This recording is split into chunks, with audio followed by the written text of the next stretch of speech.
ये तो आप जानते ही होंगे, आज दुनिया में डॉलर का ही बोलबाला है, जिसमें 88% पकड़ डॉलर की ही दिखाई देती है। इससे आप समझ सकते हैं कि डॉलर हर जगह है और ऐसी डोमिनेंस के चलते अमेरिका रूस से डॉलर के ट्रेड और उसकी लेन देन को ही रोक चुका है। ऐसा होने से भारत और रूस ने मिलकर रुपए रूबल में ट्रेड शुरू किया। मतलब अमेरिका के चलते भारत को एक नया मौका मिला रुपए को ग्लोबल मार्केट में लाने का, जिसके बाद से भारत ने अपने रुपए ट्रेड मैकेनिज्म को बढ़ाने पर फोकस किया, जिसके चलते भारत आज एक बेहतर स्थिति में पहुंच चुका है, जहां यूएई और इंडोनेशिया के साथ भारत की रुपए में सेटलमेंट की बात चल रही है। तो अब भारत लैटिन अमेरिका और अफ्रीका के कई देशों में अपना विस्तार करने में लगा है और रुपए में ट्रेड को और बढ़ाने के लिए भारत ने अब एक लंबी छलांग लगा दी है, जिसमें भारत ब्राजील और दक्षिण अफ्रीका के साथ रियल टाइम पेमेंट सिस्टम और भारतीय रुपए में व्यापार की दिशा में बातचीत कर रहा है। आपकी जानकारी के लिए बता दें कि ये दोनों ही देश ब्रिक्स के सदस्य हैं। मतलब भारत एक बड़े मंच से रियल टाइम पेमेंट सिस्टम का आगाज करना चाहता है। इसी के साथ ही साथ भारत अर्जेंटीना, सेनेगल और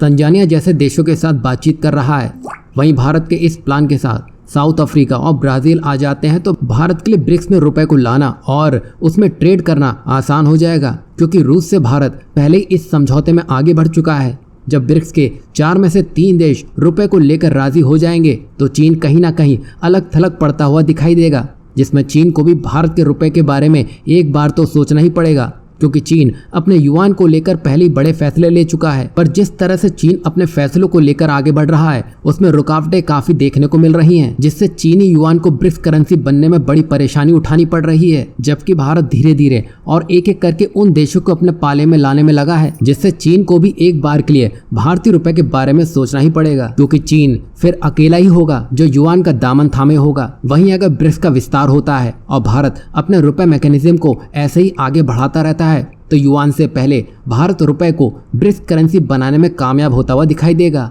आपको बता दें कि ब्राजील, दक्षिण अफ्रीका, सेनेगल और तंजानिया जैसे देशों से भारत का व्यापार संतुलन बना हुआ है, जिसकी वजह से यहाँ भारत का रुपए ट्रेड सेटलमेंट आसानी से होता हुआ दिखाई देगा। और यहाँ भारत का ध्यान छोटे देशों पर है और ऐसे देशों में पहुंच बढ़ाते हुए भारत एक मजबूत किला बनाता हुआ दिखाई देगा, जो रुपए को ग्लोबली बड़ी ताकत देता नजर आएगा। क्योंकि छोटे छोटे कदमों से ही शुरुआत होती है, मंजिल आते आते ये अपने आप बड़ा रूप लेते हुए दिखाई देते हैं और भारत इसी कोशिश में है।